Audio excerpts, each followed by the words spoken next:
Picture this. Two police officers stand inside a woman's home. They're there because she's terrified. She's reported her partner for violence. She's shown them the bruises. She's told them she fears for her life.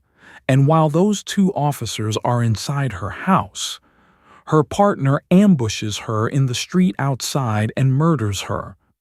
But here's what makes this story truly horrifying. This wasn't his first time. 15 years earlier, the same man had been convicted of murdering his girlfriend in almost the exact same way. He'd been sentenced to life in prison. The judge said he was dangerous. Psychologists warned he would kill again. And yet the system let him out. What you're about to hear is the story of Paul O'Hara, a man who killed twice in identical fashion because everyone who could have stopped him didn't. This is the story of Janine Waterworth and Sherilene Shannon, two women, two murders, one preventable tragedy. March 27th, 1998, Oldham, Greater Manchester. It's a Friday night and the streets are alive with the kind of energy you only get at the end of a working week. People are heading to pubs, meeting friends, enjoying the promise of the weekend ahead. At a bus stop on Rochdale Road, a young woman waits alone. Her name is Janine Waterworth. She's 20 years old with her whole life stretching out before her like an open road. Friends describe her as someone with a lovely smile and a contagious laugh, the kind of person who lights up a room just by walking into it. Janine loves music. She loves going out with her mates. And she absolutely loves the movie Titanic, which had been released just a few months earlier. Like millions of young women around the world, she'd been captivated by the tragic romance of Jack and Rose. But Janine's own love story had recently ended, and not with a romantic sacrifice, but with a necessary escape. She'd broken up with her boyfriend, Paul O'Hara. At first glance, Paul O'Hara might have seemed like an ordinary young man from Oldham, but beneath the surface lurks something dark, something dangerous. O'Hara had a criminal record that read like a warning sign written in neon letters: burglary, joyriding, violent assault. He'd beaten a man with a baseball bat. He'd broken a woman's arm. But it was in his relationships where his true nature revealed itself. Friends of Janine would later describe O'Hara as possessive, controlling, jealous to the point of paranoia. He was a habitual drug user and alcoholic. And when he drank or used, his personality would shift. One moment, he could be charming, affectionate, what some described as a cuddly teddy bear. The next, he'd transform into something terrifying. Janine had experienced both sides of Paul O'Hara, and she'd made the brave decision that so many women struggle to make. She left him. But Paul O'Hara wasn't the kind of man who accepted rejection. That Friday night, as Janine waited at the bus stop on Rochdale Road, O'Hara appeared. We don't know if he followed her there or if he'd been waiting. What we do know is that he approached her with a knife. And in a moment of explosive violence that would last only seconds but echo for decades, Paul O'Hara stabbed Janine Waterworth to death. Right there, at a bus stop. On a busy road, in full view of anyone who might have been passing by. When police arrived at the scene, they found Janine's body and a weapon. O'Hara had fled, but he wouldn't get far. Within hours, he was in custody. The investigation was straightforward. The evidence was overwhelming. Paul O'Hara had murdered his ex-girlfriend in a jealous rage because she dared to leave him. Janine's family was devastated. Her mother, her father, her siblings, all of them had to grapple with a loss that made no sense. She was 20 years old. She had dreams, plans, a future. And it had all been stolen in an instant by a man who believed that if he could not have her, nobody could. On November 24, 1998, just 8 months after Janine's murder, Paul O'Hara stood in court to receive his sentence. The judge looked at this young man, at his history of violence, at the brutality of what he'd done, and passed down a life sentence. Life imprisonment, the most serious penalty the UK justice system can impose. The message was clear. Paul O'Hara was dangerous. He had taken a life without remorse. He needed to be removed from society to protect others. And for more than a decade, that's exactly where he stayed. Behind bars, away from the public, unable to hurt anyone else. Janine's family could at least take some small comfort in knowing that her killer would never be free to do this again. Except, he would be. April 2012. 14 years after murdering Janine Waterworth, Paul O'Hara walked out of prison a free man. Well, not exactly free.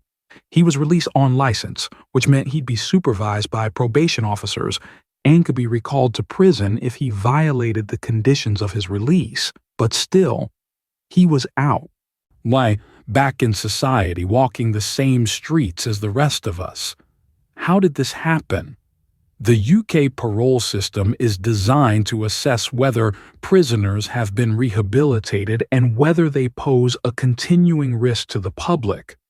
In theory, it's a careful, evidence-based process that prioritizes public safety. In practice, it doesn't always work that way. Before O'Hara's release, psychologists had assessed him, and their findings were chilling. They diagnosed him with a severe personality disorder. They noted high levels of psychopathy. They warned that he posed a significant risk of future violence, particularly toward intimate partners. In other words, the experts were saying, this man will kill again. But the parole board made the decision to release him anyway. Now, we need to understand something about Paul O'Hara's psychology. He wasn't just violent, he was a particular type of dangerous. Psychologists described him as a ticking time bomb. His personality disorder meant he experienced emotions with extreme intensity and had virtually no impulse control. His psychopathy meant he lacked empathy and saw other people as objects to be controlled rather than human beings with their own autonomy. When you combine those traits with substance abuse, and O'Hara was still using drugs and alcohol heavily, you get someone who can flip from charming to homicidal in the space of a heartbeat. People who knew him described these rapid and jarring transitions. One moment he'd be affectionate, loving, saying all the right things. The next, he'd be violent, threatening, holding a knife to someone's throat. This wasn't just a bad temper. This was a fundamental defect in how his brain processed relationships and conflict, and the parole board let him out. In those first months of freedom, O'Hara kept a low profile. He reported to his probation officer as required. He stayed out of obvious trouble. But beneath the surface, the same patterns were already emerging. He was still using drugs, still drinking, still carrying that same toxic combination of jealousy, paranoia, and rage that had led him to murder Janine Waterworth. He just needed the right catalyst, or rather, the wrong one. He needed another woman to enter his life. Sherilene Shannon was 40 years old in 2013, and by all accounts, she was thriving. She was a mother of one, a former beauty salon owner who'd run a successful business called Sheer Bliss in Droylsden, just outside Manchester. But Sherilene wasn't content to rest on past achievements. She was ambitious, driven, always looking for the next challenge. So she'd gone back to college to study forensic science. Think about that for a moment. A 40-year-old woman choosing to retrain in an entirely new field. That takes courage. That takes determination. Sherilene was also an animal lover. She owned 5 Akita dogs, beautiful, powerful animals that require serious commitment and care. Anyone who's ever owned a dog knows what that means. Early morning walks, late night walks, feeding, grooming, training. 5 Akitas? That's a lifestyle. People who knew Sherilene describe her as kind, generous, and warm, the kind of person who'd help a friend in need without a second thought, which is exactly what made her vulnerable to Paul O'Hara. In July 2013, just 15 months after O'Hara's release from prison, Sherilene needed some work done around her property. Through a mutual acquaintance, she was introduced to a man who could help. His name was Paul O'Hara. He seemed pleasant enough, polite, hard-working. He didn't mention that he'd been in prison for murder. He certainly didn't mention why. At first, it was just a working relationship. O'Hara did odd jobs for Sherilene and she paid him. Simple, professional. But O'Hara had other plans. He began to insinuate himself into her life, offering to help with things beyond the original work, spending more time around her home, starting conversations that went beyond business. And slowly, carefully, he began a romantic relationship with her. Now, we need to be clear about something. Sherilene Shannon did nothing wrong.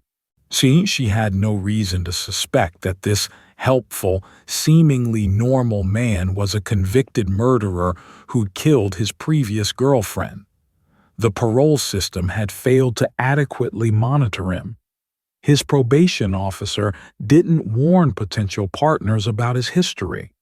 There was no public notification that a man with a life sentence for domestic murder was living in the community.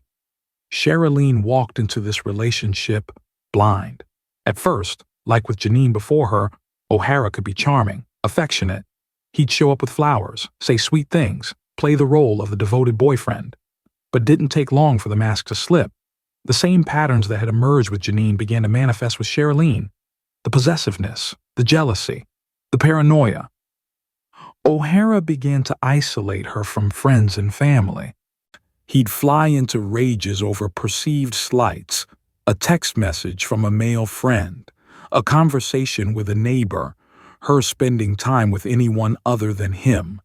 And then came the violence, physical assaults, threats, and on at least one occasion, O'Hara held Sherilene at knife point in her own home.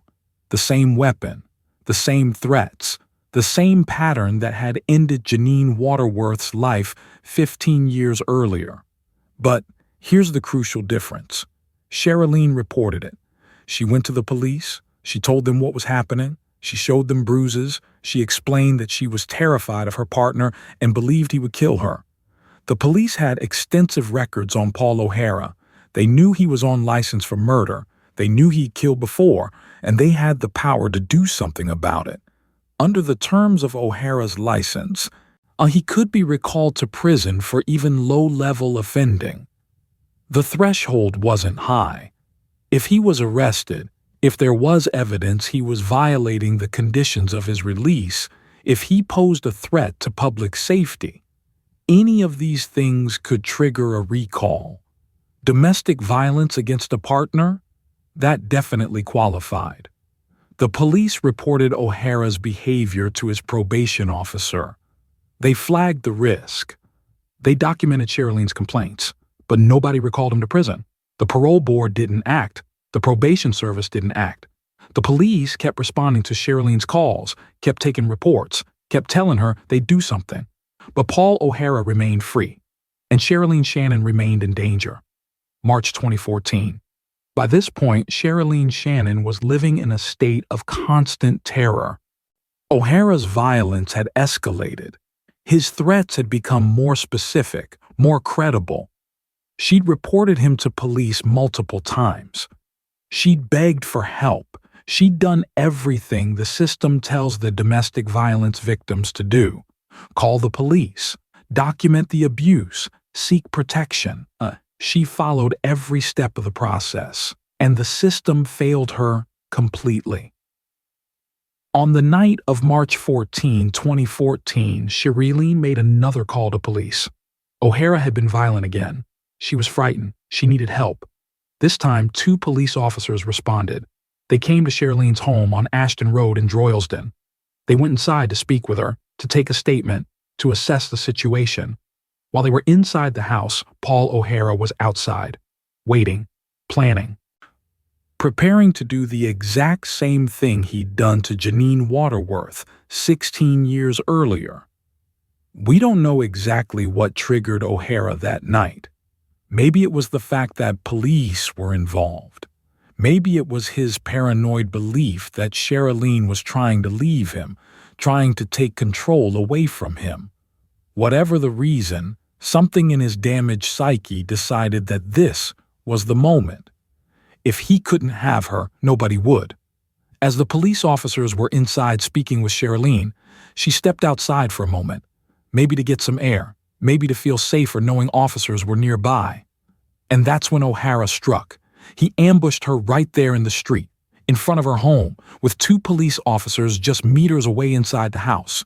He attacked her with a knife, the same method he had used to kill Janine Waterworth.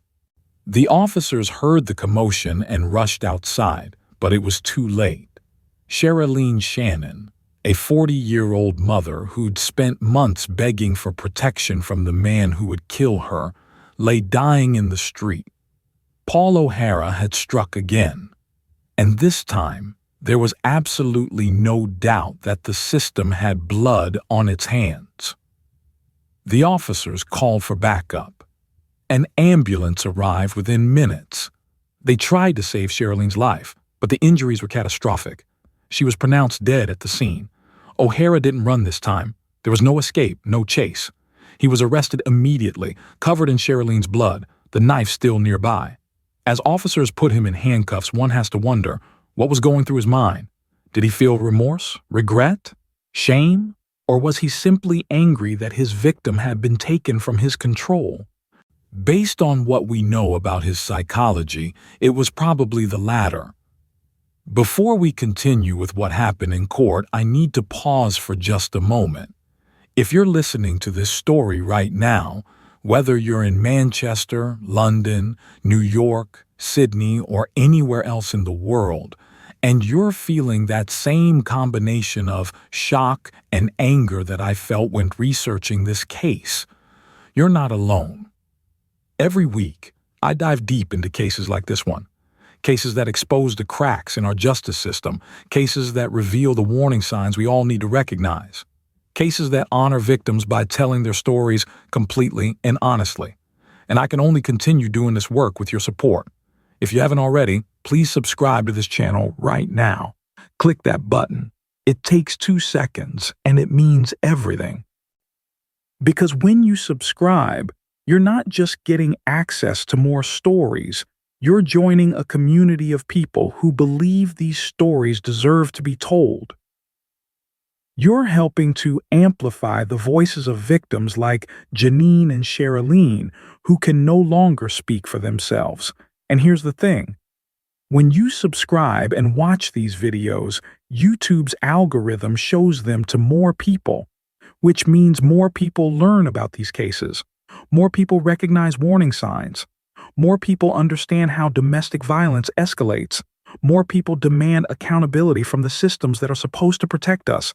Your subscription literally saves lives. So wherever you're watching from, whether it's a big city or a small town, whether it's daytime or the middle of the night, take a moment right now and subscribe. Turn on notifications so you never miss a case. Because trust me, what happens next in Paul O'Hara's story will make you understand exactly why this matters so much. Paul O'Hara's trial for the murder of Sherilene Shannon began in June 2014, just 3 months after her death.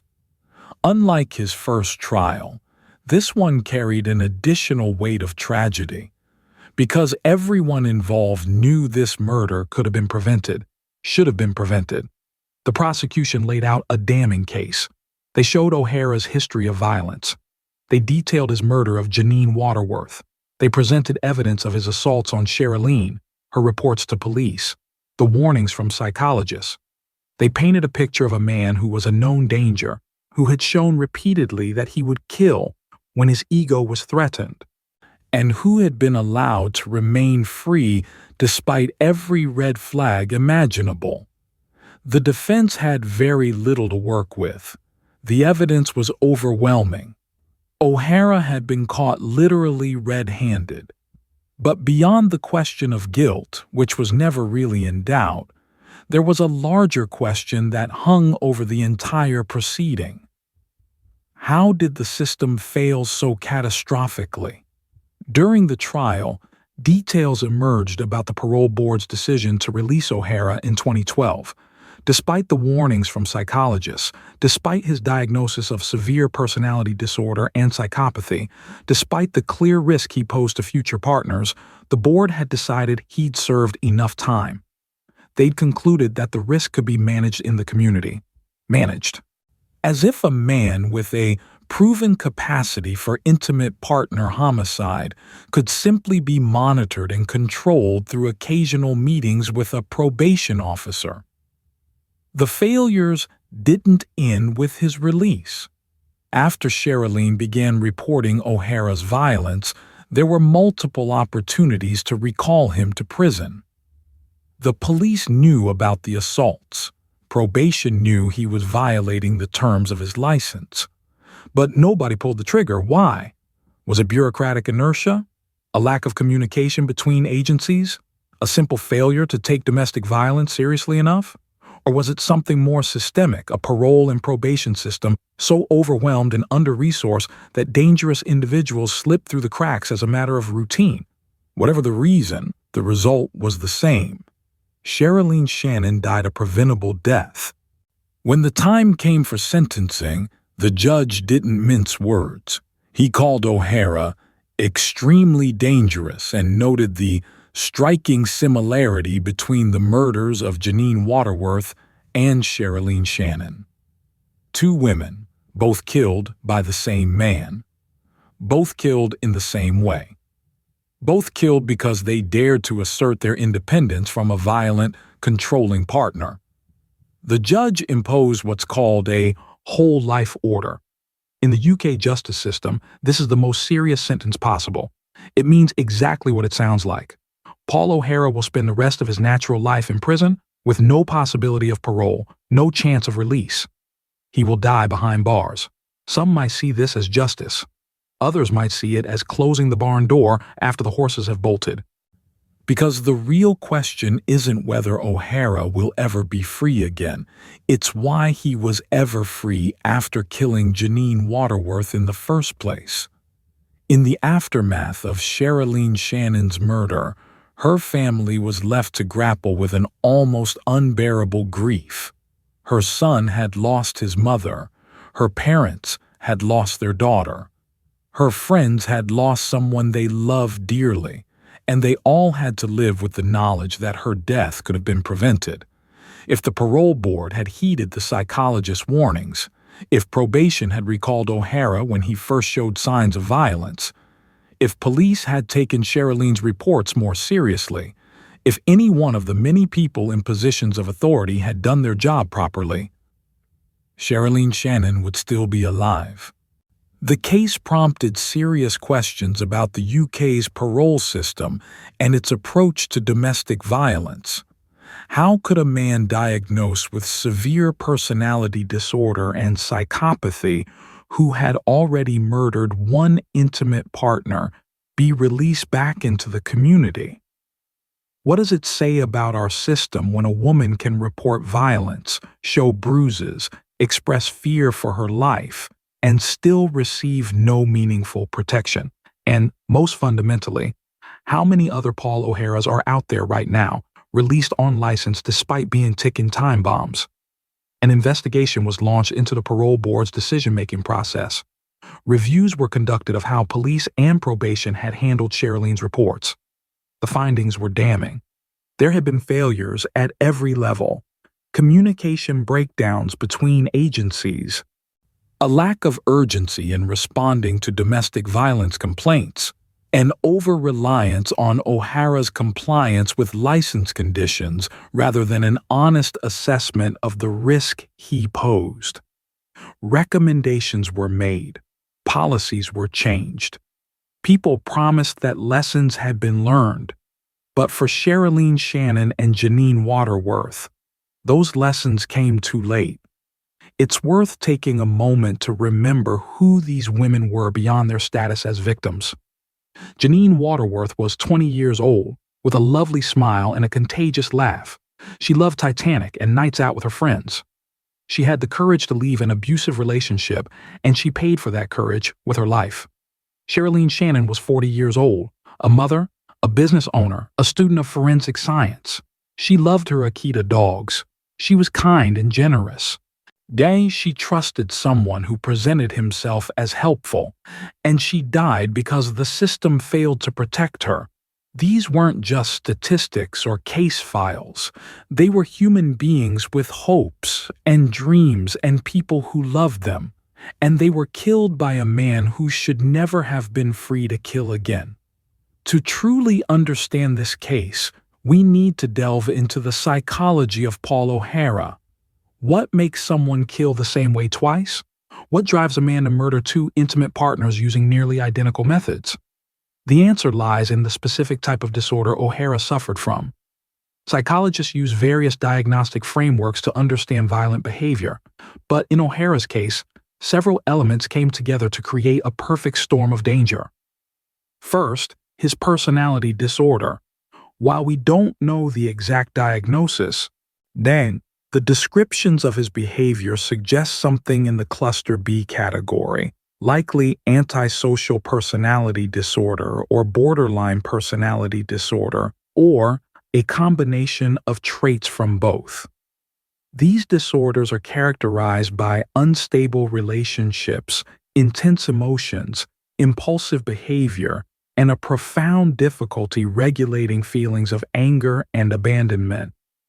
For someone with these traits, a romantic relationship isn't a partnership between equals. It's a battlefield where issues of control, possession, and identity are fought out. Second, his psychopathy. Not all people with personality disorders are psychopaths, and not all psychopaths are violent. But when you combine psychopathic traits, lack of empathy, shallow emotions, manipulative behavior, with a severe personality disorder, you get someone particularly dangerous. O'Hara could be charming when he needed to be. He could present himself as helpful, kind, vulnerable. But beneath that facade was someone who fundamentally didn't see other people as real in the way you or I do. His partners weren't autonomous human beings with their own thoughts, feelings, and rights. They were objects that existed to meet his needs, and when those objects tried to assert independence, when they tried to leave or report him to police or otherwise escape his control, he eliminated them. Third, substance abuse. O'Hara was a habitual drug user and alcoholic. This is important because substances lower inhibitions and impair judgment. They can turn angry thoughts into violent actions. When you combine someone with poor impulse control, a history of violence, and no real empathy with drugs and alcohol, you create a person who can go from zero to homicide in seconds. But perhaps most important was O'Hara's specific pattern of violence, intimate partner homicide. This isn't random violence. It's not robbery gone wrong or a bar fight that escalates. It's a very specific type of murder driven by a very specific psychology. Intimate partner homicide is almost always about control. It happens when the perpetrator believes they're losing control of their partner, when she tries to leave, when she asserts independence, when she involves authorities. In the perpetrator's mind, killing her is a way of reasserting control. If I can't have you, nobody will, is the classic formulation. And here's the terrifying thing. This pattern doesn't change. Men who kill intimate partners don't suddenly develop different methods or motivations. The core psychology remains the same. That's why O'Hara killed Janine and Sherilene in almost identical fashion. Both were stabbed. Both were attacked after asserting independence. Both were victims of the same pathological need for control. The psychologists who evaluated O'Hara before his release in 2012 understood this. They knew that his risk was specifically toward intimate partners. They knew that the circumstances that triggered him to kill Janine could easily arise again with a new partner, and they warned that he would likely kill again. They were right. The story of Paul O'Hara and his victims isn't just about one man's evil. It's about how a system designed to protect the public failed catastrophically. Let's walk through the failures step by step. Failure 1. The parole decision. In 2012, and the parole board faced a difficult decision. Paul O'Hara had served 14 years for murder. He'd complied with prison rules. He'd participated in programs. On paper, he might have looked like someone who'd been rehabilitated, but the psychologists who evaluated him told a different story. They saw someone with a severe personality disorder that hadn't improved. They saw high levels of psychopathy. They saw a man who posed a significant risk of future violence, particularly toward intimate partners. Their recommendation was clear. This man should not be released. The parole board released him anyway. Why, we can speculate. Maybe they focused too much on his compliance with prison rules and not enough on the underlying psychology. Maybe there was pressure to reduce the prison population. Maybe they genuinely believed that supervision in the community could manage his risk. Whatever the reason, they made the wrong call. Failure 2. The supervision. Once O'Hara was released on license, he was supposed to be closely supervised by probation officers. The conditions of his license included regular check-ins, restrictions on where he could live and who he could associate with, and, crucially, a prohibition on violent or threatening behavior. When Sherilene Shannon began reporting O'Hara's violence, probation was informed. They knew he was assaulting his partner. They knew he was violating the terms of his release. They had the power to recall him to prison immediately. No trial necessary, no high burden of proof, just a recognition that he was dangerous and needed to be removed from the community. They didn't do it. This is perhaps the most inexplicable failure. Once O'Hara showed he was violent toward an intimate partner, the exact risk factor that psychologists had warned about, the response should have been immediate. Instead, probation officers continued to monitor him in the community. They filed reports. They attended meetings. They did everything except the one thing that mattered, getting him off the streets. Failure 3. The police response. Sherilene Shannon reported Paul O'Hara's violence multiple times. She wasn't vague or uncertain. She told police he'd assaulted her. She showed them bruises. She said she feared for her life. Police responded to her calls. They took reports. They documented the incidents. But there's a difference between documenting abuse and actually protecting the victim. In cases of domestic violence, police have limited tools. They can arrest the perpetrator if there's evidence of a crime. They can refer the victim to support services. In some cases, they can request protective orders. But what they can't do, what they desperately needed to do in this case, was recognize that they were dealing with a convicted murderer on license who was showing the exact same patterns that had led to his previous killing. Police knew O'Hara's history. They knew he'd murdered Janine Waterworth. They had access to his criminal record and the conditions of his license. They should have been hammering on probation's door, demanding his immediate recall. They should have been treating this as a potential homicide in progress, not just another domestic violence call. Instead, they followed standard procedures. They took reports and moved on. And Sherilene Shannon died. Failure 4. The broader system.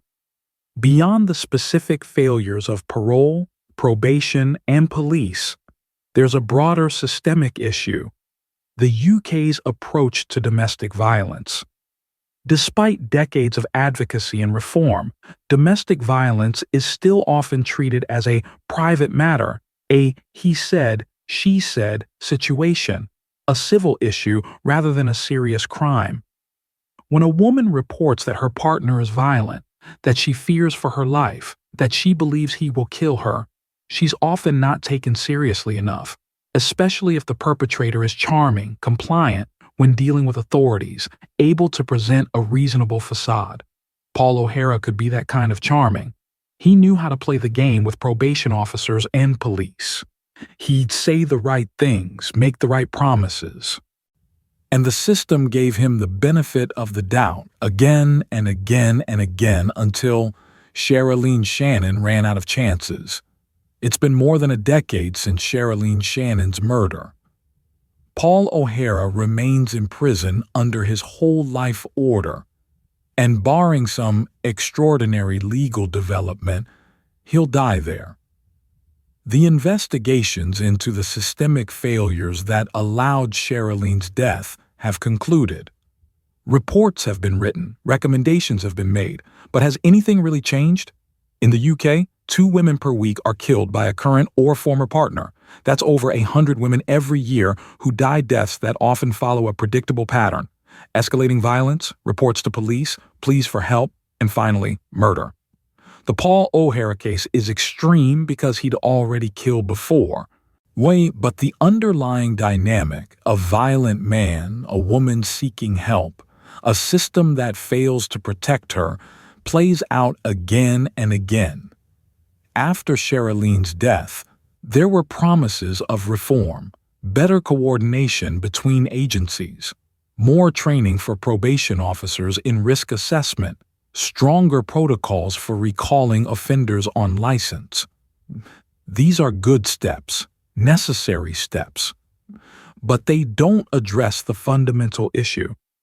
Domestic violence is still not taken seriously enough. When a woman says, "I'm afraid he'll kill me," the system needs to believe her. Not just document her complaint, not just file a report, but actually intervene to remove the danger. That means police need better tools and more resources. It means probation officers need to prioritize public safety over an offender's presumed right to liberty. It means parole boards need to err on the side of caution when assessing violent offenders. And perhaps most importantly, it means recognizing that some people, like Paul O'Hara, cannot be safely managed in the community. Ever. I think about Janine Waterworth sometimes, 20 years old with her whole life ahead of her. What would she be doing now if Paul O'Hara hadn't taken her life in 1998? Would she be married, have children? What career would she have chosen? What dreams would she have fulfilled? We'll never know. All of that potential, all of those possibilities ended at a bus stop on a Friday night. And I think about Sherilene Shannon, 40 years old, ambitious enough to retrain in forensic science, kind enough to help someone she thought needed work. What would the next chapter of her life have looked like? What would she have achieved? We'll never know that either. Her story ended in the street outside her home, while police officers who should have been able to protect her stood helpless just meters away. 2 women, 2 lives, 2 futures stolen by the same man. A man the system knew was dangerous. A man the experts said would kill again. A man who was released anyway. The title of this story asks a simple question. How did they let him out twice? But the real question is harder. How many more Paul O'Haras are out there right now? How many men with histories of violence, with diagnoses of personality disorders and psychopathy, with proven capacity for murder, are currently living in our communities under nominal supervision? And how many women will die before we fix the system that's supposed to protect them? Paul O'Hara is in prison for life now. He'll never hurt anyone again. But Janine Waterworth and Sherilene Shannon are still dead. And somewhere, right now, another woman is probably reporting violence from her partner, showing bruises, saying she's afraid. The question is, will the system listen this time? Or will we be telling another tragic story a few years from now about a preventable murder that nobody prevented? You've just heard the complete story of Paul O'Hara and the 2 women whose lives he took. And if you're anything like me, you're feeling a mix of emotions right now. Anger at the system failures, grief for Janine and Sherilene, and maybe a determination to make sure their deaths weren't completely in vain. Here's how you can help make that happen. First, if you haven't subscribed yet, do it now. I know I asked earlier, but this is important. Every subscriber sends a signal that true crime content should be more than just entertainment. It should be education, advocacy, and a call for change. Whether you're watching from the UK where this tragedy happened, from the United States, Canada, Australia, Ireland, South Africa, India, or anywhere else in the world where domestic violence remains an epidemic, your subscription matters because YouTube doesn't care about borders.